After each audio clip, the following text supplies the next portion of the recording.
Bonjour chers auditeurs et auditrices, bienvenue sur Productivité et Stratégie. Aujourd'hui, on plonge dans des concepts vraiment forts pour mieux structurer son travail, sa vie même. On va s'inspirer de The E-Myth Revisited, Work the System et aussi les 4 disciplines de l'exécution.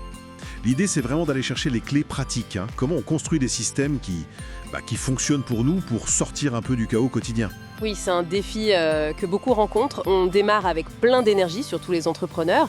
Et puis, paf, on est submergé. Ces approches, en fait, elles proposent des cadres pour passer d'un mode réaction à un mode plus intentionnel, quoi. Alors, attaquons avec ce fameux E-Myth. L'idée principale, si j'ai bien compris, c'est que souvent, les petites boîtes sont créées par de super techniciens. Exactement. Genre le boulanger qui fait un pain incroyable, le graphiste super doué. Et ils pensent que savoir faire le job, ça suffit pour gérer une entreprise. Le mythe de l'entrepreneur, c'est ça. C'est tout à fait ça.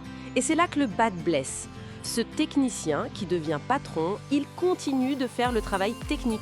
Il passe son temps dans l'entreprise au lieu de travailler sur l'entreprise, c'est-à-dire prendre de la hauteur, penser stratégie, organisation. D'accord. Et le résultat, c'est souvent l'épuisement, le chaos. L'exemple de Sarah la pâtissière dans le livre est très parlant.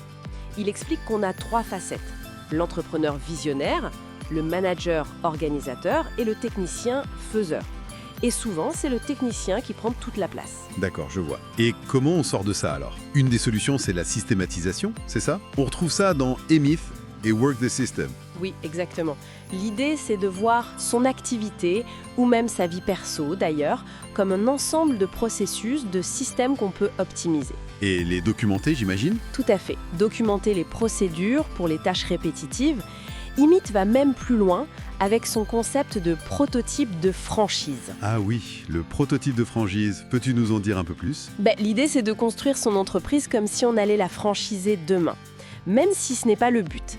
Ça oblige à créer des systèmes tellement clairs, tellement bien documentés, des sortes de manuels opérationnels que n'importe qui, ou presque, pourrait obtenir des résultats constants et de qualité. D'accord, pour que ça ne dépende plus uniquement du fondateur. Voilà. Le processus clé, c'est innover, trouver la meilleure façon de faire, quantifier, mesurer ce qui marche et orchestrer, standardiser et documenter. Définir des standards clairs pour tout. Ok, ça paraît logique. Mais bon, avoir des systèmes sur le papier, c'est une chose. Les appliquer quand on est sous l'eau au quotidien, avec toutes les urgences, c'est autre chose. Ah, le fameux tourbillon. C'est ça. C'est le terme utilisé dans les 4 disciplines de l'exécution, 4DX. Et leur première discipline, elle est assez radicale, non? Oui, elle est cruciale. Se concentrer sur un, maximum 2 objectifs primordiaux. Les WIGs, comme ils disent. Wildly Important Goals. Des objectifs vraiment, qui changent la donne, quoi. Exactement. Et il faut les définir très précisément. Pas juste améliorer la satisfaction client, mais plutôt passer de X à Y d'ici telle date. Ça demande de résister à la tentation de tout vouloir faire en même temps. Choisir ses batailles. Et ils insistent aussi sur les types de mesures, c'est ça, les lead et lag measures. Tout à fait. Plutôt que de regarder seulement le résultat final, la lag measure, comme le chiffre d'affaires qui est un constat du passé, il faut se concentrer sur les lead measures. Ce sont les actions qu'on contrôle directement et qui prédisent le succès futur. Par exemple? Si ton objectif est d'augmenter les ventes, une lead measure pourrait être le nombre d'appels de prospection passés chaque semaine. C'est quelque chose sur lequel tu peux agir directement. D'accord, je vois. Donc en fait, ces approches se complètent assez bien. E-Myth identifie le problème du technicien débordé. Oui. Work the System et le prototype de franchise donnent la méthode pour construire la structure, la machine en quelque sorte. C'est ça, la systématisation. Et 4DX apporte la discipline pour faire tourner cette machine malgré le tourbillon quotidien, grâce à cette focalisation intense. C'est une bonne synthèse, oui. Et pour que tout ça tienne la route, il faut que ces systèmes et ces objectifs soient alignés sur une vision plus large. Ah oui. Oui, Work the System parle d'objectifs stratégiques, la mission, le pourquoi, et de principes généraux de fonctionnement, les valeurs, les règles du jeu. Et E-Myth insiste sur l'objectif principal, la vision de vie du fondateur, et l'objectif stratégique, les standards que l'entreprise doit atteindre. Avoir ces cadres clairs, ça guide tout le reste. C'est intéressant de voir comment tout s'emboîte.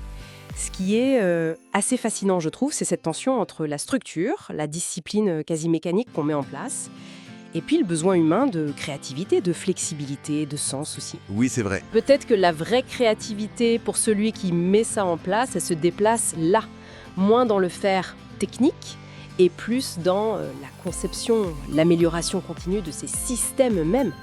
C'est une réflexion très juste. Ça soulève une question pour ceux qui nous écoutent et qui voudraient appliquer ça. Comment on fait pour garder cette rigueur, cette discipline des systèmes, cette concentration sur les objectifs, jour après jour, sans perdre la flamme, sans tuer la passion du début? Bonne question. Est-ce que la systématisation, c'est juste un moyen de mieux contrôler, ou est-ce que ça peut être un outil pour justement libérer du temps, de l'énergie, pour se consacrer à ce qui compte vraiment pour nous? C'est peut-être ça la vraie question. Voilà, de quoi réfléchir. Merci de nous avoir écoutés sur Productivité et Stratégie. N'hésitez surtout pas à partager vos propres expériences ou vos questions dans les commentaires. On est curieux de vous lire. À très bientôt.